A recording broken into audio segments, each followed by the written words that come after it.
저는 아까 소개를 받은 연세대학교의 김진우라고 그럽니다.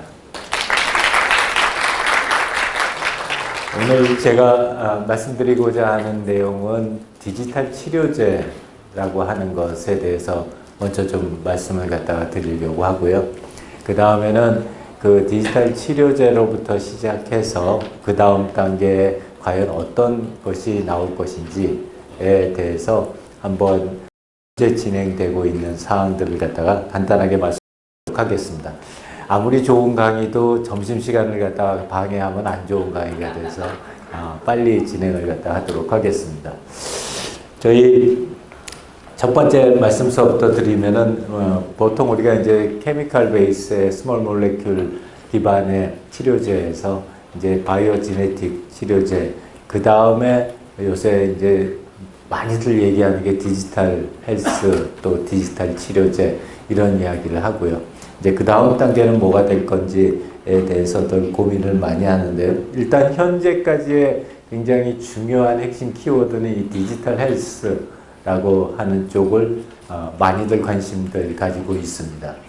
그래서 이 디지털 헬스라는 건 기본적으로 메디컬한 트리트먼트하고 그 다음에 헬스케어라고 하는 이 두 가지를 기존에 있었던 거를 가능한 한 많이 디지털라이즈 시킨다 라는 측면에서 진행하고 있는 전반적인 움직임들을 갖다 저희가 얘기를 하고요.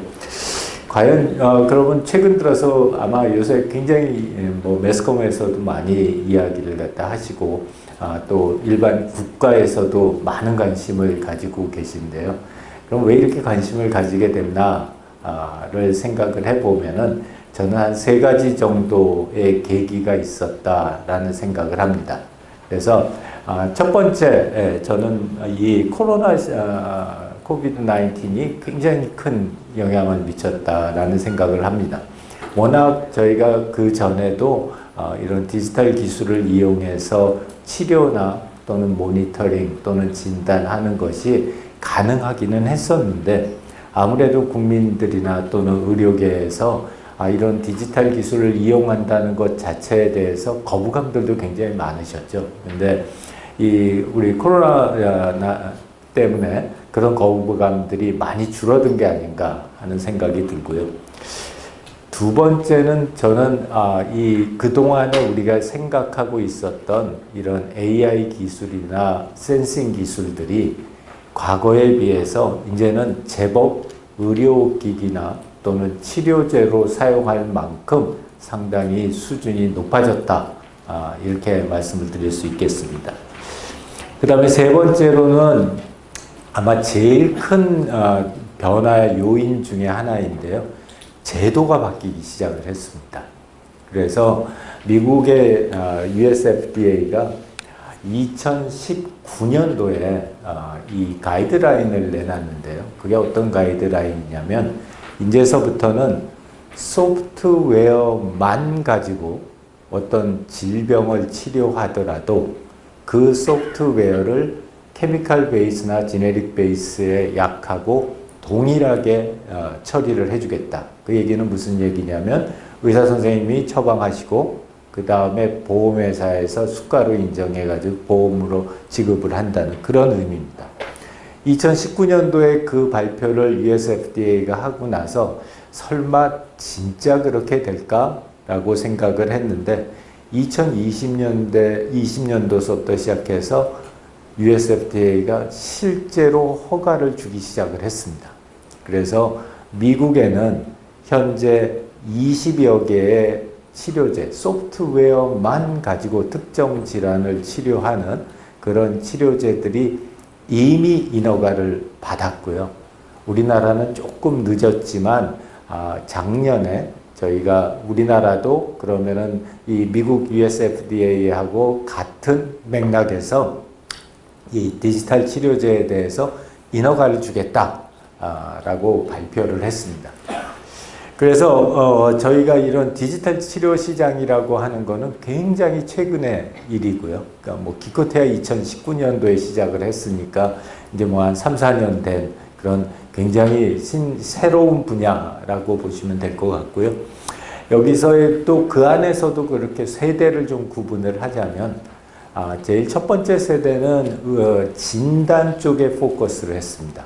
그래서 이제 주로 어떻게 하냐면 우리가 이제 대용량의 영상 데이터를 가지고 그 데이터를 갖다가 우리 의료 인공지능이라고 해서 그 인공지능 엔진에다 넣어서 그것이 어떤 진단을 갖다가 해서 의사 선생님들 보조하는 그런 형태의 1세대가 있었고요.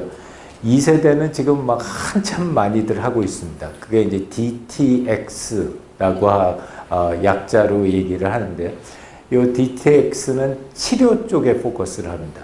그래서 과연 이런 어떤 디지털 인터벤션, 디지털 중재 치료 같은 거를 통해서 실제로 특정 질환을 갖다가 치료하는 그런 쪽을 갖다 이야기하고요. 3세대는 저희가 DTNOX라고 이야기를 하는데요. 이건 이제 디지털 표적 치료제라고 디지털 테라노스틱스라고 이야기를 합니다. 그래서 이런 전반적인 디지털 치료제 시장에 대한 규모는 앞으로 상당히 급속하게 커질 것이다 라고 시장 기관들이 예측을 갖다 하고 있고요. 그래서 디지털 표적 치료제에 대해서 좀 더 간단하게 말씀을 드리면은 디지털 표적 치료제는 이렇게 두 가지의 파트를 가지고 있습니다. 이쪽은 우리가 디지털 바이오마커라고 하는 소프트웨어입니다. 소프트웨어 모듈이고요. 이쪽은 트리트먼트 에이전트라고 하는 이것도 역시 마찬가지로 소프트웨어입니다. 둘 다 AI 기반의 인공지능 기반의 소프트웨어고요. 요 왼쪽에 있는 이쪽은 실제로 우리가 현재 환자가 특정 질환에서 어느 정도나 시비어리티가 높은가, 또 이 서브타입이 여러 가지가 있는데 그 여러 가지 서브타입 중에서 어떤 서브타입에 속하는가, 이러한 것들을 정확하게 선별 또는 진단하고 그 자료를 갖다가 오른쪽에 있는 테라피틱 에이전트에 공유를 합니다. 그러면 이 테라피틱 에이전트는 그 자료를 받아서 이 환자의 현재 서브타입과 시비어리티 레벨을 알 수 있기 때문에 그거에 따라서 다시 거기에 딱 적절한 형태의 트리트먼트를 환자한테 제공을 하고요. 그렇게 제공된 것의 효과는 다시 디지털 바이오마커가 측정하는 그런 형태를 통해서 실제 이 시스템이 움직이고 있습니다. 그래서 근데 제일 중요한 특징 중에 하나는 이 모든 것이 별도의 어떤 기기를 사거나 또는 별도의 어떤 장소에 가서 하는 게 아니라 그냥 환자 자신이 가지고 있는 스마트폰만 가지고 전체 프로세스가 이루어집니다. 그래서 그런 점에서 이제 이 접근성 측면에서 굉장히 높은 접근성을 가지고 있다 할 수 있고요. 또 그 장점이 이런 과정에서 하나씩 드러나게 되는데요. 제일 첫 번째 핵심적인 장점 중에 하나는 이 다이그노스틱 애큐러시가 굉장히 빨리 그리고 적은 비용으로, 상대적으로 적은 비용으로 높아집니다. 그게 무슨 말씀이냐면 저희가 예를 들어서 저희 지금 이제 주력 상품 중에 하나가 알츠가드라고 하는 경도인지장애 선별하고 치료하는 제품이 있습니다. 근데 이제 그런 제품 같은 경우에 어르신들 대상으로 하기는 하니까 실제 어르신들에게 뭐 요새 이제 경도인지장애 선별하는 거는 피를 뽑아서 하는 방법도 있고요. 또는 일반적으로 영상, 펫을 찍어서 진행을 갖다 하는데요. 그런 과정을 갖다 하는 건 일단 비싸거든요. 피를 뽑으려면 한 25만 원 정도 듭니다. 한 번 하시는데. 그리고 펫 영상을 찍으면 아까 우리 원장님 발표하셨던 아밀로이드 베타 축적물을 갖다가 측정하는 펫 영상을 찍으면 한 보험 안 되니까 한 140만 원 정도 합니다. 그래서 그런 거에 비해서 이제 저희 제품은 그냥 본인의 핸드폰으로 본인이 스마트폰에서 측정을 하게 되니까 비용이 안 드는 거죠. 비용이 안 들고 그렇기 때문에 비록 처음에는 그렇게 정확하지 않을 수 있지만 많은 데이터를 빠른 시간에 수집할 수 있다는 장점을 가지고 있습니다. 그래서 그렇게 진행을 저희가 하고 있고요. 두 번째는 이제 아까 전에 방금 발표하셨던 분도 말씀하셨지만 이제 디지털 치료제에서 가장 핵심이 되는 키 팩터를 하나만 뽑아 달라고 하면은 저희가 컴플라이언스 레이트를 갖다 이야기를 합니다. 그게 무슨 얘기냐면 이분들이 이제 환자분들이신데 일반인도 아니고 환자인데 그 환자분들이 과연 이런 소프트웨어로 되어 있는 치료제를 지속적으로 잘 사용할 수 있을까에 대한 의문사항들을 많이 가지고 계시거든요. 그래서 예를 들어서 이쪽 분야에 굉장히 선진국인 나라가 독일입니다. 그래서 독일은 이 디지털 치료제로 품목 허가를 받으면 그 품목 허가 받은 제품에 대해서 우리나라는 이제 그 다음에 심평원하고 네카 히라를 통해서 수가를 받아야 되는데 이 독일은 품목 허가만 받으면 자동으로 수가를 줍니다. 그러니까 굉장히 빨리 진행을 하죠. 그러면은 그 대신에 어떤 포인트가 있냐면 수가 받고 나서 1년 동안을 그 수가대로 지불을 한 다음에 그 다음에 재평가를 합니다.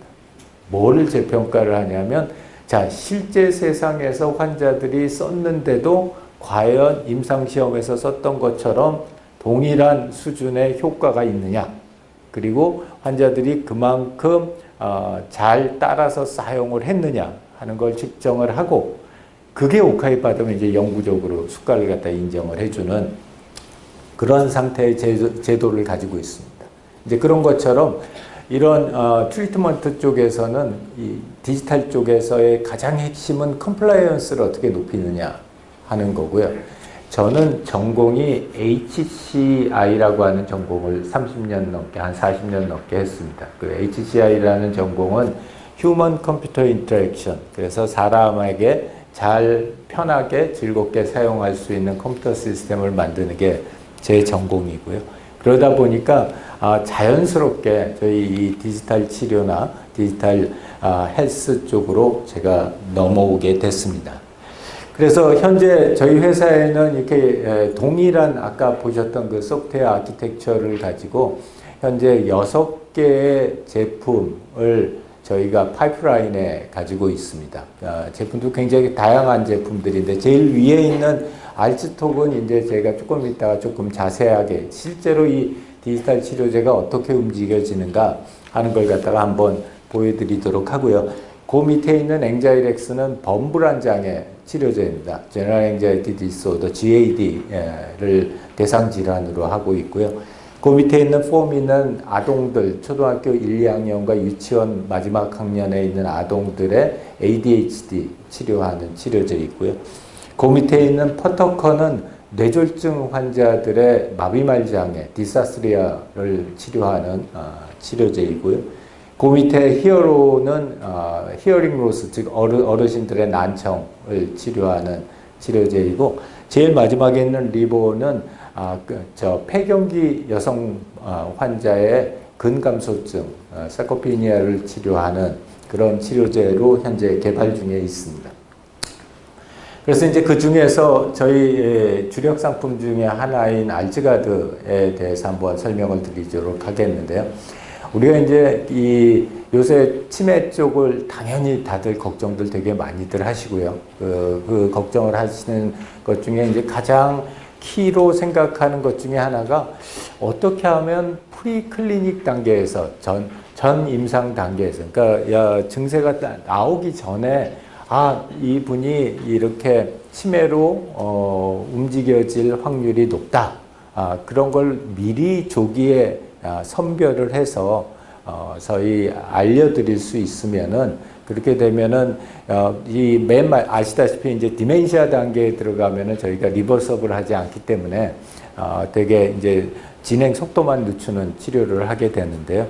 그 전에 리버서블 할 때 이렇게 조기 경보를 할 수 있고 또 선별할 수 있는 그런 시스템을 만들었으면 좋겠다 하는 것들 갖다 상당히 많이들 전 세계적으로 많은 연구가 되고 있는데 저희도 이제 그 전 세계 팀 중에 하나입니다. 그래서 이 제품은 저희가 개발이 완료가 됐고 그 다음에 저희가 임상시험도 이제 1상, 2상을 다 마무리를 갖다 했고요. 현재 3상을 진행 중인 제품인데요.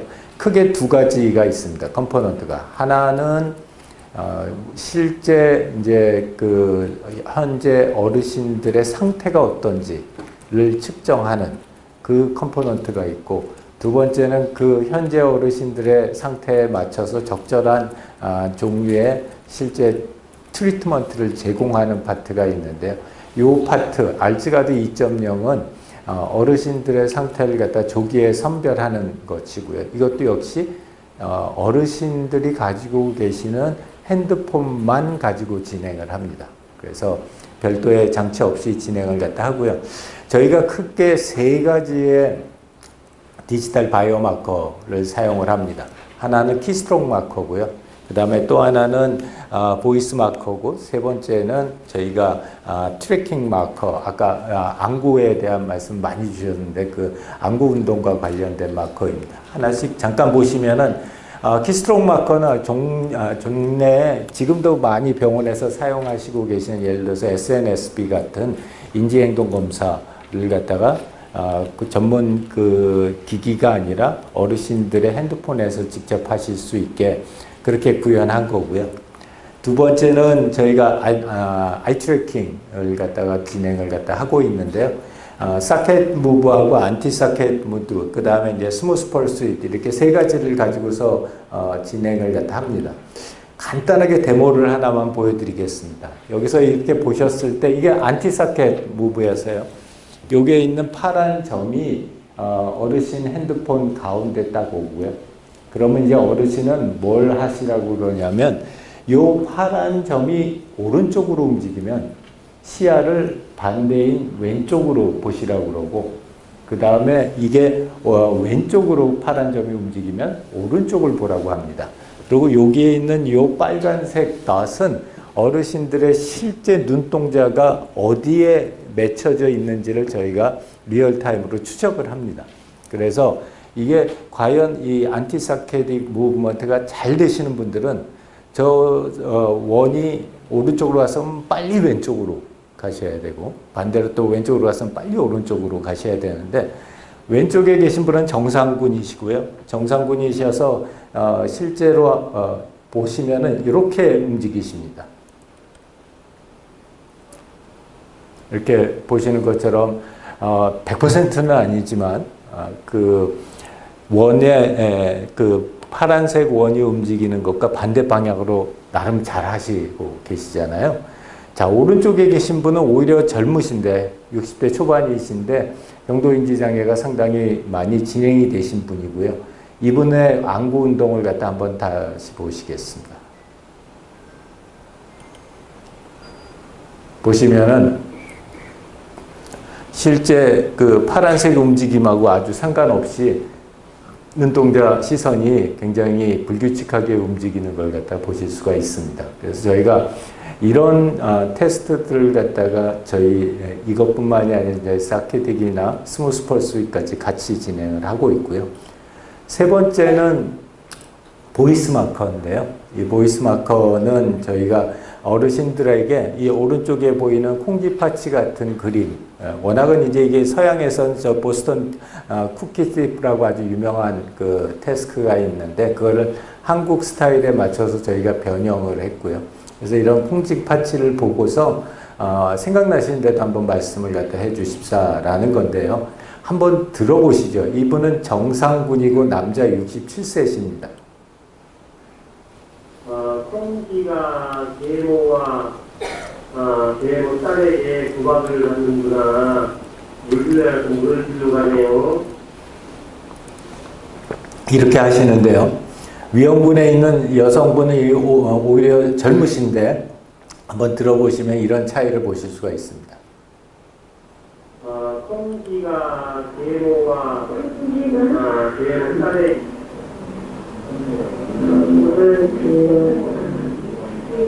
물을 빌려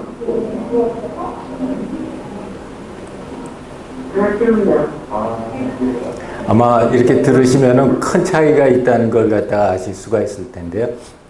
제가 이제 보통 필러라고 하는데 말과 말 사이에 들어가는 공간들이 있습니다. 그런 것들이 굉장히 많아지고 말의 상태도 상당히 어눌해지시는 걸 갖다 알 수가 있는데요. 저희가 주관적으로 들어도 그렇지만 저희 바이오마커는 이 신호들을 다 인공지능 모델 속에 입력을 시킵니다. 그래서 저희가 쓰는 거는 앙상블, 딥 앙상블 러닝 모델이라고 인공지능 시스템에다가 이걸 갖다 인풋을 하고요.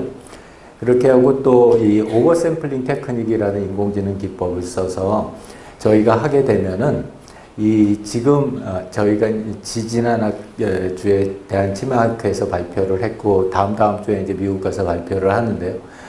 저희가 0.58에서 58%에서 94%까지 163% 정도 AUC를 끌어올리는 그런 연구 결과를 갖다 발표를 했습니다. 그래서 사실 94%, 95% 이렇게 되면은 피 뽑아서 하는 거하고 거의 비슷하거든요. 피 뽑아서 했을 때가 저희가 현재 95%이기 때문에 그래서 이제 이런 게 아직까지는 저희가 시스템이 안정화되어 있지 않고 또 데이터가 적기는 하지만 앞으로는 저희가 빠른 속도로 이거의 정확도를 더 높여갈 수 있을 거라고 생각을 하고 있습니다. 거기가 바이오마커 진단 파트고요. 그 다음은 그렇게 됐었을 때 어떤 트리트먼트를 제공하느냐 하는 건데 디지털 치료제가 아무리 좋아도 어르신들이 쓰기 어려우시면 안 되고요. 그러다 보니까 어르신들이 제일 잘 쓰시는 게 카카오톡입니다. 그래서 저희는 이 모든 트리트먼트를 다 카카오톡 베이스로 진행을 갖다 하고 있고요. 그래서 그 카카오톡 기반의 트리트먼트를 갖다가 실제로 제공하는 솔루션은 저희가 재작년에 일본 제약회사인 에자이라고 하는 치매 전문 의약품을 글로벌하게 제일 많이 팔죠. 알리셉트라고 하는 약을 만드는 일본 제약회사에 라이센스 아웃을 했습니다. 그래서 현재는 저희는 기술 개발만 하고 있고 이 전 세계 판매나 영업은 다 에자이라고 하는 일본 제약회사가 진행을 갖다 하고 있습니다. 저희가 이걸 가지고 3개월을 갖다가 쟀었을 때 임상 자료인데요. 여기 임상 자료에서 보시는 것처럼 실제 통제군에 비해서 훨씬 더 좋은 향상 효과를 보였고 특히 저희가 고무적인 거는 고위험군에 있는 어르신들을 사용을 했었을 때 그 효과가 더 크다라는 걸 발견을 했고 그래서 저희가 이 내용 또한 실제 EEG 같이 재서 신경검사하고 같이 해가지고 이 정도의 효과가 있다라는 거를 6월 13일 날 미국 학회에 가서 발표를 할 예정입니다. 그래서 그걸 한번 같이 보셨으면 좋고요. 여기까지가 이런 디지털 표적 치료제에 대한 거라면 그 다음은 뭘까? 미래의학은 뭘까 하는데 저희는 메타헬스라고 생각을 했습니다.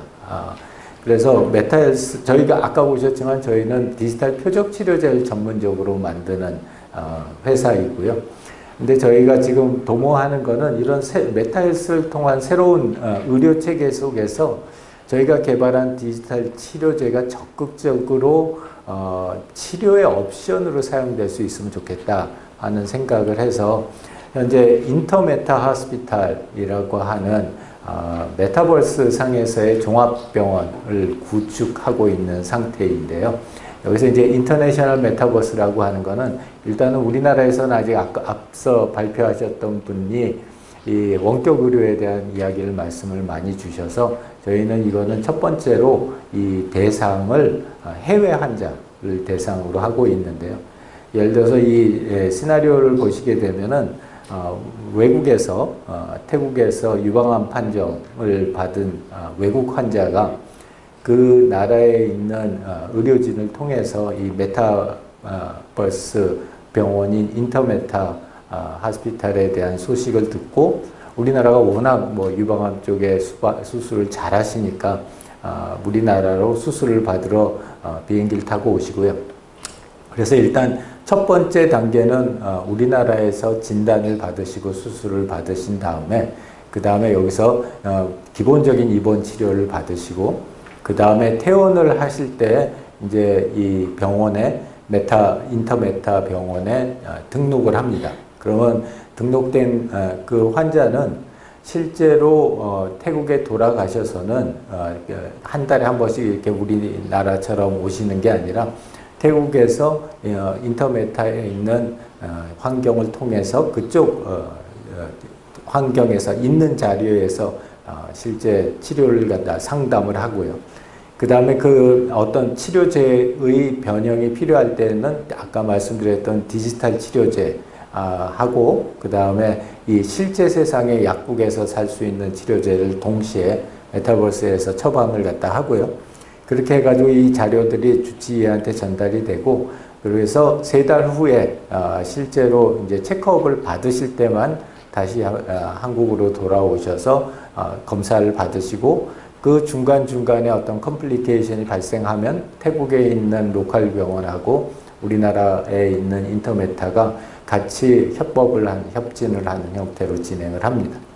그래서 이게 제가 상당히 미래 공상 같은 이야기처럼 혹시 들리실 수도 있는데요. 이미 미국에서 또 전 세계적으로 이러한 형태의 치료를 갖다가 제공하고 있는 회사나 또는 병원들이 많이 생기기 시작을 했고요. 대표적인 걸로 제가 한번 추천드리고 싶은 거는 여기에 있는 클라라라고 하는 서비스를 한번 가서 보시면은 실제로 대면에서 진료를 받으시고 비대면에서 진료를 받으시고 처방을 받으시고 컨설테이션 하는 것까지를 얼마나 잘 진행하고 있는지를 보실 수가 있습니다. 그래서 이렇게 에이메디스나 클라라 같은 실제 해외 사례를 한번 보시면 좋을 것 같고요. 우리나라 병원들도 굉장히 발빠르게 지금 대처를 하고 있어서 아마 제일 앞서 나가신 쪽은 분당 서울대병원 쪽에서 제일 앞서 나가시는 것 같고요. 삼성 서울병원이나 서울 아산병원, 저희 연세의료원은 교육 또는 홍보 같은 형태로만 사용을 하고 계시고 제가 듣기로는 일산 차병원도 지금 이렇게 네이버 제트의 제페토 통해 가지고 가상공간 체험 기회를 갖다 제공하고 이벤트 행사를 진행하시는 걸로 알고 있습니다. 그래서 실제 인터메타 병원은 우리 병원이나 또 환자에게 다 수익성 증대라든지 접근성 증대 그리고 새로운 비즈니스 모델을 제공할 수 있는 좋은 기회라고 생각을 합니다. 그래서 차병원도 또는 우리 차의과대학도 이런 것들을 갖다가 실제 컨소시엄을 통해서 진행할 수 있으면 좋겠다 하고 있고요. 이거는 이제 저희가 임의로 현재 진행되고 있는 저희 컨소시엄의 모습을 보여드렸고요. 그 다음에 마지막으로는 간단하게 저희가 현재 작성해서 구성해서 테스팅하고 있는 걸 동영상으로 잠깐 보여드리겠습니다. 여기는 카이스트고요. 카이스트에 명상과학연구소가 있고 거기에 미산 스님이라고 우리나라 아주 학승이신 미산 스님이 지금 거기에 소장을 하고 계십니다.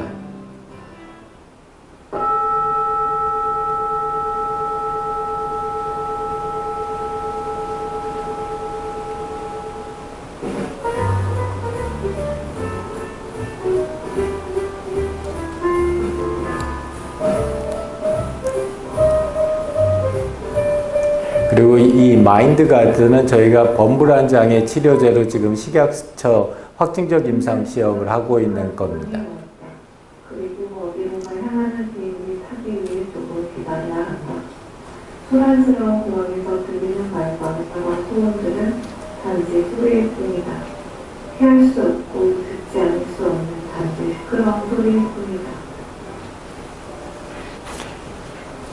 이걸 꼭 공항에 가서 듣지 않더라도 인터메타에서 이런 형태로 제공이 됩니다.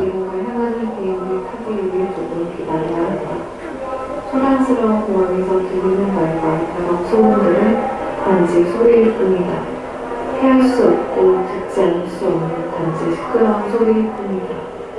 네, 이렇게 진행이 되는 한 컷을 갖다 보여드렸습니다. 마지막 슬라이드고요. 제 생각에는 모든 것이 발전하고 변하고 있다고 생각하고요. 지금 아마 디지털 헬스도 조금 낯설다 이러실 수 있는데 메타 헬스를 하자라고 하면은 너무 앞서가는 거 아니냐 이런 생각을 하실 수도 있습니다만 제 생각에는 미래를 준비하는 큰 그림은 시간이 좀 걸립니다. 시간이 좀 걸려서 지금서부터 준비해서 시작해야지 우리가 그 시장이 왔었을 때 충분한. 감사합니다.